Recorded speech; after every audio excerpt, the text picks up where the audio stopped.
you're actually shifting gears into the conference part of it. You've done everything you can to set this up, but how do you feel like where the team is at right now, moving into this new phase of the season? Yeah, it wouldn't be interesting unless this time of year we're a little banged up right now, but there's a lot of teams that are facing that adversity. So for us to be able to come in practice and whoever's able to go, they're still going hard. I think at any given moment you can give an out of, we had a long travel day or we had an off day yesterday, but this team comes in and they play hard every single time. We don't give ourselves those outs. So I am excited for the preparation. They're locked in to scout, and now it's a new chapter, new season. Now this is conference season, and we start 0-0. What did you learn about this team over that road trip? They're resilient. That was tough. I mean, I didn't even play a minute, and I was exhausted, But to have us kind of climb that way, and our non-conference schedule allowed us to grow with it, that was really valuable for this team. We've won in every different way you could imagine in the non-conference with different power players and stars every given game. So it's not like you can focus on one or two players. We have different players stepping up in different ways. We have the team stepping up in different ways, whether it's late clock, time and score, need a defensive stop, one with defense, one with offense. We've done it all. When you think of the growth from game one to now, where do you feel like those biggest strides are? The brand as a whole has grown. We were just kind of playing on blind faith there for a while, and I know I'm supposed to go and I know I'm supposed to play hard, but what does that really look like and how does that fit together? So the puzzle is the pieces are coming together a lot better, knowing the defensive brand and how and when do I go and trap and fly around. And then offensively, we're just kind of getting to know our personnel. Like I say KYP on personnel, on scouts, know your personnel, but we need to KYP our own team. How do we put Gabby in the best situation? How do we put Brackens, Boa, Elle in the best situation to score with Marley? So all that is just getting to know each other a little bit more, and we've done that throughout this whole conference. How do you describe who Gabby is, kind of personality-wise, on off the court? She's a gamer. She'll come. She doesn't like to lose. She's all business. This is her. I think for seniors, your last year, you want to get the most out of your season, and she's definitely in that mindset. Fans thinking and Davenport obviously play a lot more against Gonzaga. What do you say just about their growth and development? Obviously on the floor against Gonzaga, but really hard. I mean, we say it's not that your name won't get called. It's if you're not ready when your name's called, that's the miss. And they were ready. Deb and Marty gave us huge minutes with McKenna's absence, and they stayed ready. So when their time came to shine, they really did what we needed them to do from a team perspective. Hustle, heart, those things are non-negotiables, and they show that when they step on the court every day. Did she get hurt during the Oregon State game? Okay, because I know she played basically the whole game, but... Yeah. She was a little symptomatic after the game, so now we're kind of going through protocol day to day. She's meeting with doctors to see how that progression goes. So you're not sure on Colorado then? Well, it's, again, protocol with doctors. She's questionable right now. Molly, I know that I feel like you were generally pretty good. When you're off to this start, given your kind of career record, is there a part of you that's just like, this is what we do, this is what I do?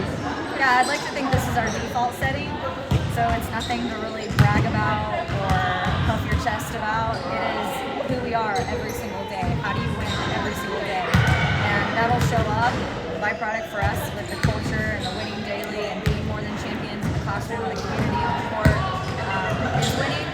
So it's just like normal default setting is this is how we do things, and this is how it should look. And I'm proud of our kids.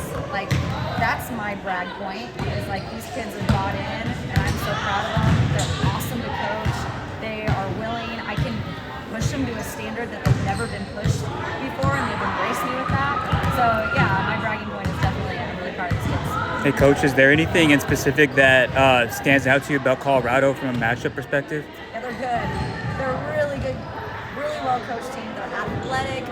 They're kind of like us. They'll pick you up in the full court. They'll deny passing lanes. They'll get after it defensively. They like to run in transition. So it might be a track meet more than a basketball game on Sunday. And sometimes that gets a little ugly. We're going to try to keep it as clean as we can.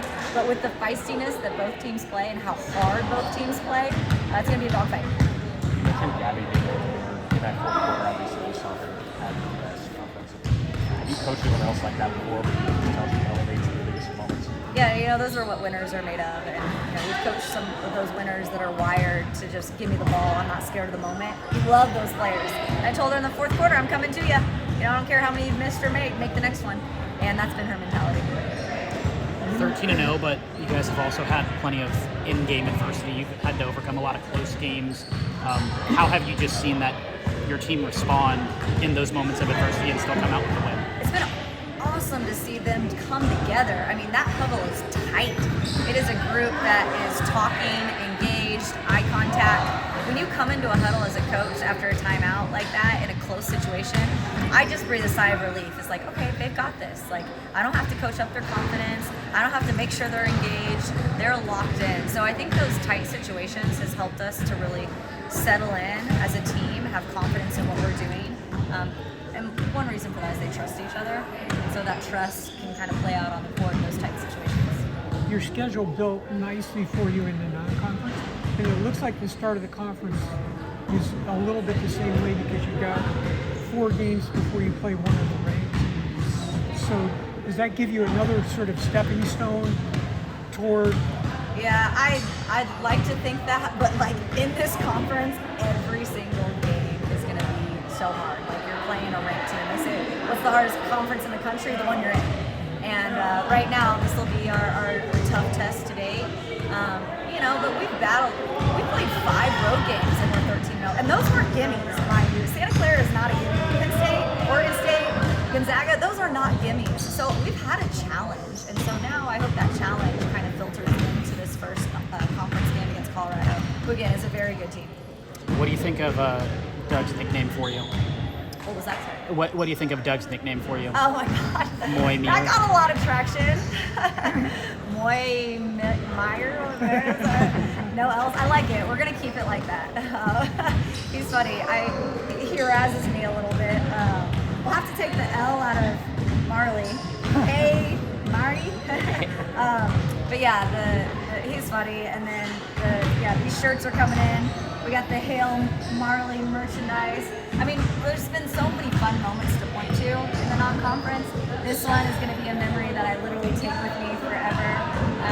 But we're having fun doing it too. Like that's the beauty of winning. Like all's good, but we also know that means nothing. And to get down to business and do this thing as a team is really special. With the shirts, I mean, what's it like from a coach's perspective? And you played at a time when this couldn't even be conceivable and coached a couple of years ago. So the fact that now Marley and the team is able to utilize that and benefit from that, what does that mean? That's true. It's true that, when I played, like there wasn't opportunities like this. And so for her to have this moment kind of memorialized and tons of props to our administration, our team, to get this turned around in such a short turnaround, to still capitalize on the momentum of the moment.